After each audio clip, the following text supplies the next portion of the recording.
from the National News Studio, Sri Lanka.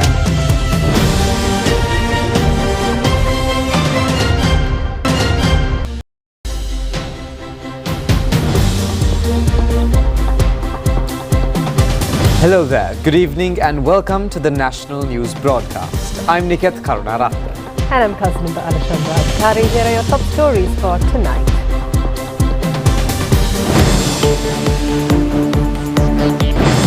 The President says many more students will have higher educational opportunities with the recommencement of the Mahapala exhibition. Mahinda Rajapaksa has been re-elected for the leadership of the Sri Lanka Podujana Peramuna. Sapasa has reduced prices of 12 essential commodities. King coconut will be cultivated as an export crop. The first export will be set up in Muruthavela. The National Television starts Acting Academy for the second time for novices in acting. The Israel Defense Minister says that Hamas can be defeated in another few months.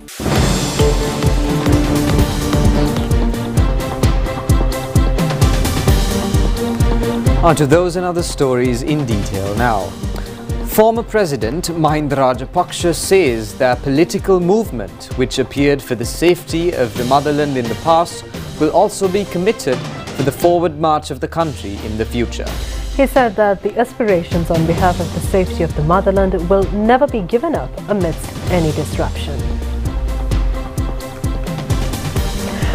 Former President Mahinda Rajapaksa made these remarks addressing the second National Convention of the Sri Lanka Podujana Peramuna. The convention was held at the Sugatadasa Indoor Stadium this evening. Party representatives as well as leaders of invited political parties were present at this convention. Mahinda Rajapaksa was re-elected unanimously as the leader of the party.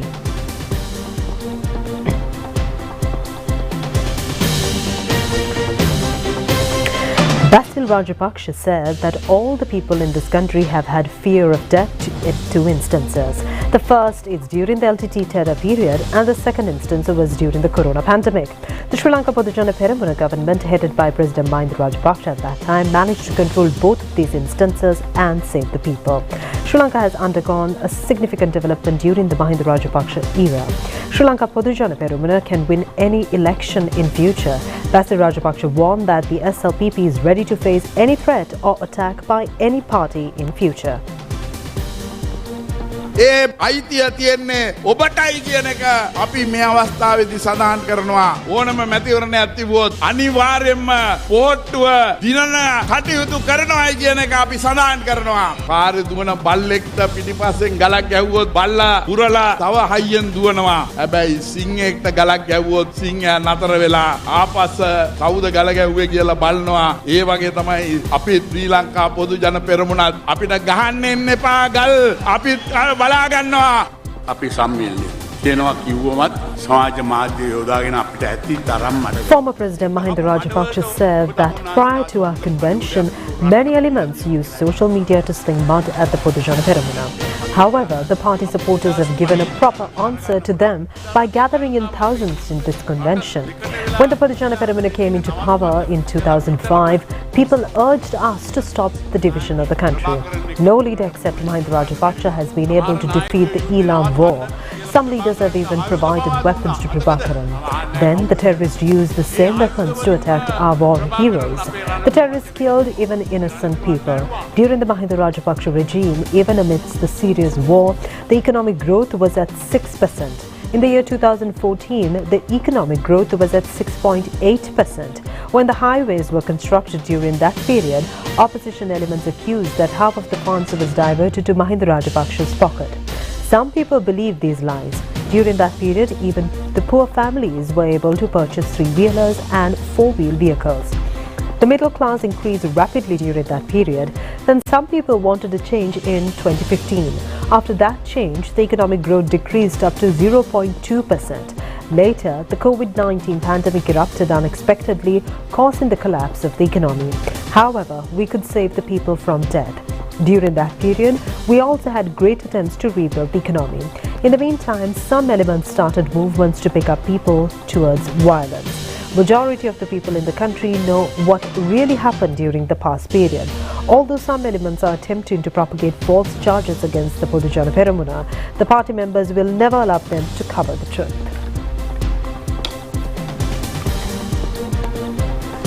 රටේ මධ්‍යම පන්තිය වැඩි වුණේ එහෙමයි. මේ වෙලාවේ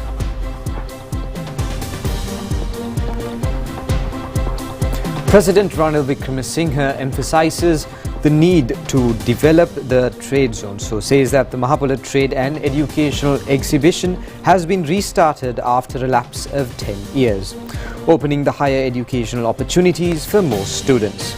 The President further said that the Postgraduate Institute for Research in the Seethawak University will be named after late Minister Lalit Athulat Mudali as a mark of gratitude towards him.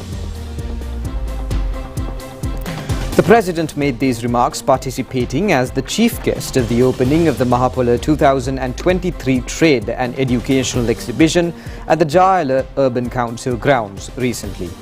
The Ministry of Trade, Commerce and Food Security has organised this exhibition. Late Minister Lalit Athulat Mudali had initiated this concept with the objective of providing support for students of needy families to continue their higher education. Funds raised by this Mahapula exhibition are credited to the Mahapula Higher Educational Scholarship Fund. After the opening, the President visited the exhibition stall of the National Youth Cause and had a discussion with the officials. This is the 226th Mahapala exhibition. This has been reorganized after 10 years. The exhibition will end on the 17th of this month. Over 350 trade and exhibition stalls have been included in this event in order to provide market opportunity for entrepreneurs, innovative manufacturers and traders. Yesterday was the second day of the exhibition and separated for the education sector. The new website www.eservices.mahapula.lk for online facilities of the Lalit Athulat Mudali Mahapula Higher Educational Scholarship Trust Fund was also launched by the President.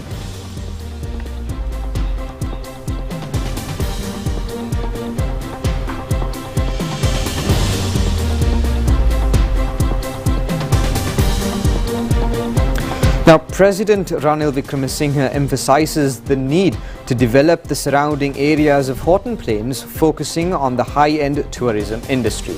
President Ranil Wickremesinghe emphasized the necessity to transform Horton Plains National Park and its surrounding areas into a premier destination for high-end tourists.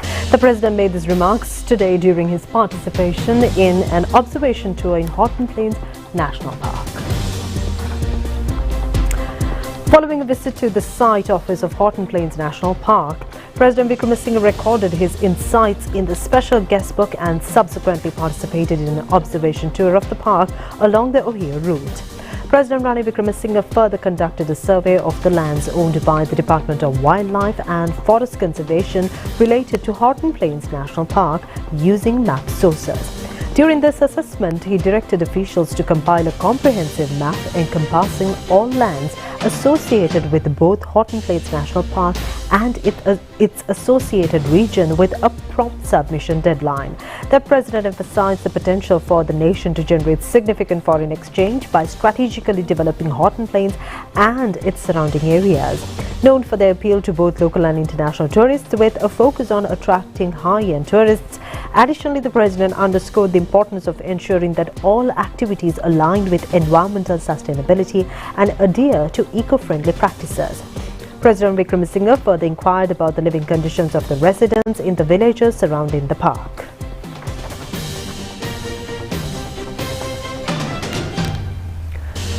Lanka Sathasa has reduced the prices of 12 essential commodities with the aim of providing concessions to consumers during the festive season.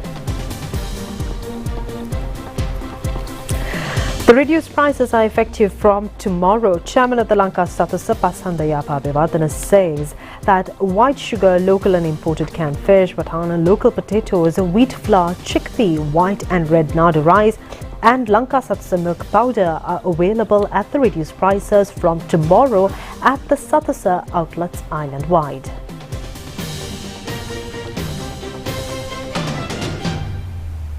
Selections of the students for the second stage of the acting academy courses conducted by the Sri Lanka Rupavahini Corporation was held at the SLRC Rajatha studio premises. The aim of this course is to create innovative and talented actors and actresses for the field of theatre and screen. The Acting Academy Training School was launched in 2022 under the concept of late senior producer of the Sri Lanka Rupavahini Corporation, Gaya Ramya Alvis. Individuals between 18 to 45 years who are keen on acting and role-playing can apply for this course. The students who complete this course successfully will have the opportunity to make their contribution for the teledramas produced by the national television. A group of students of the first stage of this course are now acting in the SLRC teledrama Sarigappi. The course followers will also have the opportunity to act in the SLRC comedy titled City.com. Over 1,000 applications were sent for the second stage of this course, and 110 candidates will be selected through an interview conducted by a group of veteran artists. Veterans of the artistic spheres Shriyantha Mendis, Mahendra Pereira, Sahan Ranwala, Vimalaratna Adhikari, Jayanta Chandrasiri and Ravibandhu Vidyapati act as resource personnel of the course. This has been organised by the Research and Training Unit and the Drama Unit of the Sri Lanka Rupavahini Corporation. Now, President Wickremesinghe expressed his commitment to providing more opportunities for officers from various countries in Sri Lankan courses and expressed pressure in noting the diverse international representation among the students. Extended beyond Sri Lanka's borders. Acknowledging this, the President emphasized the need to provide opportunities to officers and cadets from various countries, reinforcing the importance of global collaboration among the three defence academies. In a compelling speech delivered at the Defence Services Command and Staff College Coast 17 Award ceremony today, President Ranil Wickremesinghe emphasized the need for a broad international perspective in military education and highlighted the evolving global landscape. The ceremony held at Nelumpokana with a diverse group of students, including participants from countries beyond Sri Lanka. A total of 148 officers of 72 officers from Sri Lanka Army, 26 officers from Sri Lanka Navy, 24 officers from Sri Lanka Air Force, 1 officer from Sri Lanka Police, 2 officers from Bangladesh, 3 officers from India, 2 officers from Nepal, 2 officers from Pakistan, 10 officers from Saudi Arabia and an officer each from Indonesia, Maldives, Rwanda, Senegal, United States of America and Zambia consist of 25 foreign student officers have completed the course. We should ensure that more and more places can be given out to officers who are not in the Sri Lankan forces. Also to cadets who are not from Sri Lanka. Our 3 military academies, our Defence University, this college and the Defence College all have the capacity to take in more. And the interaction of ideas, interactions of people are essential for this type of studies. This is a completely different age with very little which relates to that time. First and foremost, you are in a decade where very far-reaching revolutionary transformations are taking place in the armed force. That is the first impact that you will have. By end of this decade, you will find new methods, new strategies, new technologies and a new geopolitical situation in which armed forces of each of your countries will have to operate. To begin with, in this decade and part of last decade, we are witnessing the rise of the armed forces of Asia for the first time. If you look at the armed forces of the West, other than that of the United States, you have in Asia armed forces better armed and capable of carrying out warfare. So you are coming into an age where the armed forces are going to be larger than that of Europe. The area where Europe had an advantage is in the navies, but very soon, in the next decade or so, even that will change. So that is the first change you are meeting. Second is the revolutionary technological changes that are taking. All that is affecting you all. What is the soldier of the 21st century? I mean, we don't think 10 years ago that artificial intelligence would be available in this manner. In the next 10 years, how will you apply to civilian and military life? Look at all the other events that are coming. 3D printing. I mean, basically you can replace your parts if you take these machines with you, if it's there in your ships. So it's having a big impact, both in respect of the civil economy the civil life and also in regard to military life. Thirdly, climate change and phasing out of fossil fuels, or what they have agreed now, transition from fossil fuels. Now, how is it going to affect the armed forces and what you have? So just imagine the impact of climate change and the new technologies. How will communication technologies develop? What will be the fuel of the ships of the future and of airplanes of the future? You are into a technological age. We are looking at military activity in space and military activity under sea, not by submarines, but going really into the sea. So all these are different branches that are opening up, new spaces that is coming up. Against these big changes that are taking place, the revolutionary changes are taking place, you are on the other hand also facing insurgencies. Insurgents who are better armed and who have the technology that is today available. Why do insurgencies take place? Where do you go to confront it? How do you bring insurgency under control? Because with this, what is taking place now, will be a staff officer or in any other field, you will have to study not merely military strategy, but social issues, economic issues, political issues, and you will see how much nationalism, ethnic identities, religious identities play a role in warfare, as it had done thousands of years ago. Even now, that is sufficient to take place.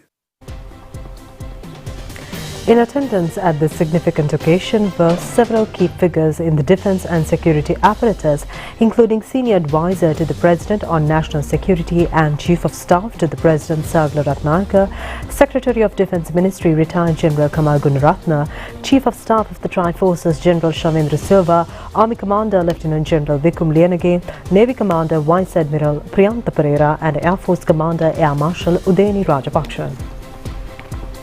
State Minister of Higher Education Suren Raghavan unveiled ambitious plans for significant reforms within the humanities faculties of the universities.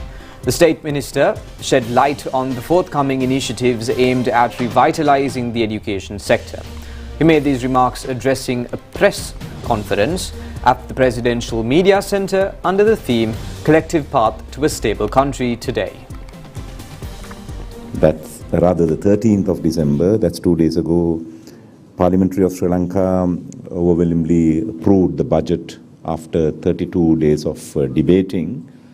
National level and sectorial debates were taken place. I think you all know that for budget, 122 votes were there and against I think 81 or 82.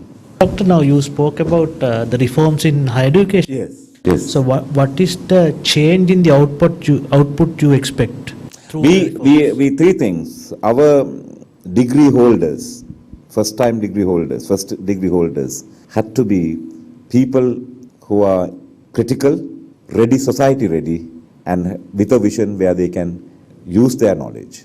Critically empowered citizen. That's what we are looking. So whether it's political science, history, IT science, engineering, architecture, doesn't matter. Whatever the field, are you a person who can contribute something new beyond the paradigm shift of the paradoxical box of that subject? So we are allowing students to, for instance, let's say now we are giving BA in Sinhala, honors or general. BA Tamil, honors or Sinhala. That will be changing. You will have a BA in languages, Sinhala major, Tamil minor, or another language minor, English minor, or Arabic minor, right? So that this person who is coming out will not be a monolingual person. He or she is ready, right? My major is in Sinhala, but I have studied other subjects also, other languages also. Same way, Buddhism or Christianity. It won't be a BA in Buddhism. It will be BA in religion, Buddhism major, comparative religion minor. So that person will know about, in Sri Lanka, at least other religions in Sri Lanka. That will be in Christianity as well as Islamic studies. So that way, we are trying to combine BA in music. But that will also have sound engineering and music engineering. That person is ready. Or digital marketing. So that a person who is doing music will know how to do a small piece of music and digitally market herself or himself to the world. Doctor, how concerned are you on all your, these efforts of reforms in the economy being reversed? As a citizen of this country, intellectually contribute to the benefit of this country. And that's the challenge. And that challenge, my brother, is in the hands of the people of this country. Single-handedly, I can't. I can tell. I only hope in your faith, Almighty Allah will help us. Dharma will help us. God will help us. That we will not go back again. Because there is no falling safety net anywhere if we fail this. Because there is no guarantee that we will not reverse this, right? So we want, as a state, we want to continue. As state mechanisms, we want to continue. As state officials and politicians, we are adhere to that. Right? We are very strong. But election is a democratic thing. Yeah, but in the election, these are the same thing used against the... Yes. So that is why I'm saying, that is exactly a danger of democracy. Right? Each party can argue, and the people whoever believes the argument. You know, Hitler was elected first time. He never captured power. Second term, he was elected as the most popular. So you can elect most popularly the wrong person who can take this country to an absolute war, economic degradation, and put us in absolute political hell. The Ministry of Agriculture and Plantation Industries has taken measures to popularize king coconut cultivation as an export crop. It was maintained so far as a home garden cultivation. Accordingly, the first king coconut export village has been set up in the Muruthavela area. The ministry says that there is a high demand for king coconut in the United Arab Emirates at present.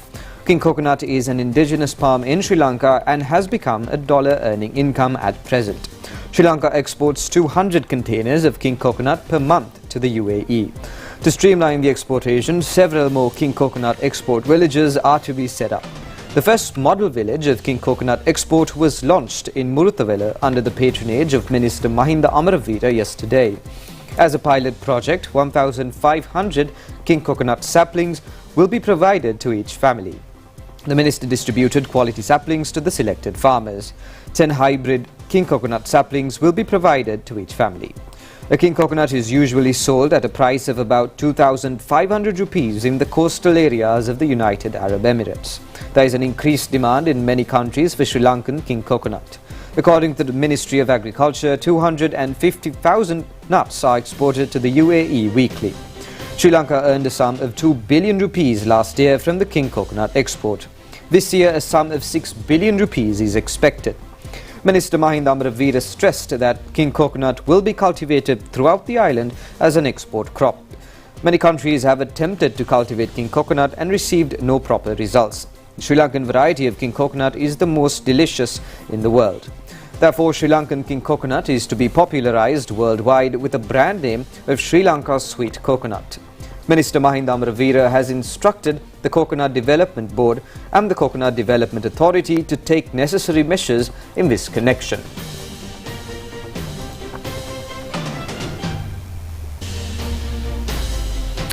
And here's a few more local news items in brief. Colombo District's Literary Arts Festival was held at the Tower Hall Theatre today. It was titled Kolonthota Abhinandana 2023 and held under the patronage of Prime Minister Dinesh Gunawardena. A large number of artists were honoured at this ceremony. School students who won the events under the literary division were also provided with certificates. A forensic mobile vehicle was added to the service at the police headquarters today under the patronage of acting IGP Deshabandhu Thennakoon. This vehicle has modern sophisticated technological facilities to investigate crime incidents at the crime scene itself. The IGP also recommenced the IGP relief counter, which was not functioning for several years. A transformer and electric equipment needed for the new electrification scheme along the Nalataniya Sripada road were airlifted to the site. Today, over 25 tons of equipment were brought by an Air Force Mi-17 helicopter. Today is the second day of the DMV Diorama 2023 educational exhibition organized by the students of Dharmaraja Vidyalaya in Piliyandala. The exhibition was launched yesterday with the participation of many invitees. Officials of the Piliyandala Zonal Education Office and some members of the school staff were also present at the opening ceremony. The National Dengue Control Unit says there is a threefold increase of dengue cases in the Colombo municipality area at present in comparison to the past few months. Director of the unit, consultant Dr. Nalinari Ratna stresses that all relevant parties should consider this situation and act in a wise manner to eradicate this menace. Dengue වගකීම අපේ අරමුණයි. ජාතික රූපවාහිනිය සමග මෝටි.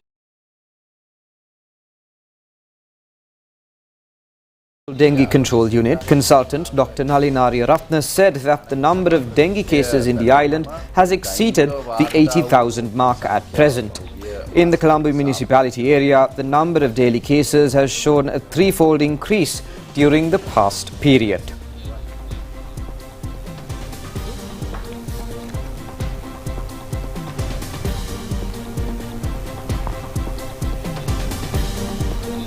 And that's all the news from home. Stay tuned for foreign news after this break.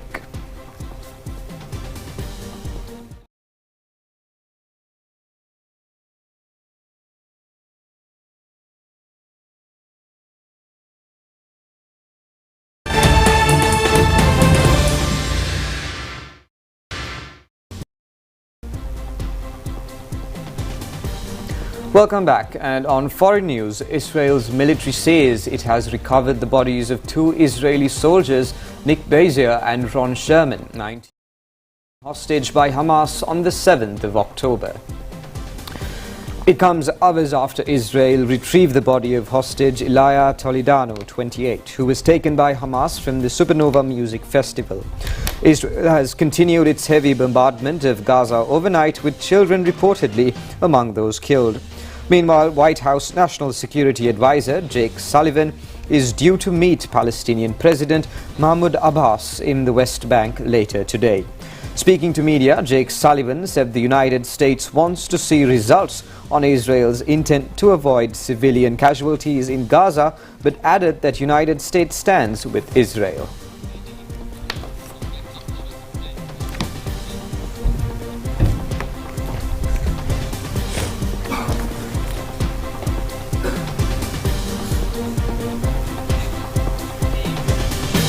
Wishing you a joyful Christmas from Prima.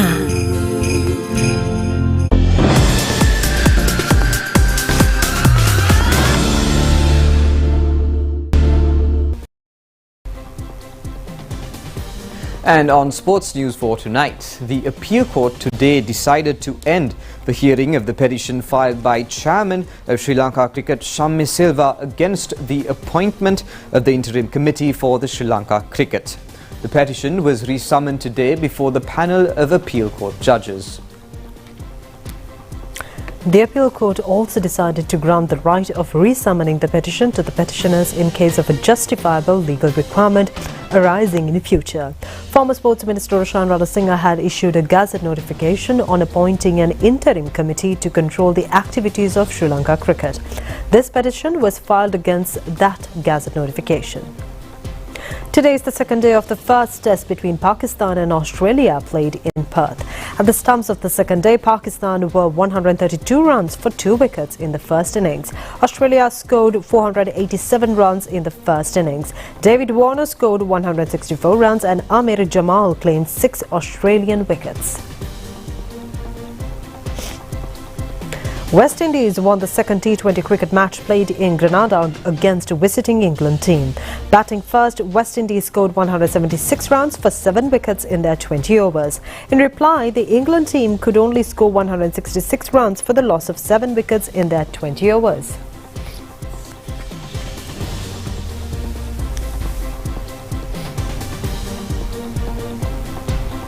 And that's all.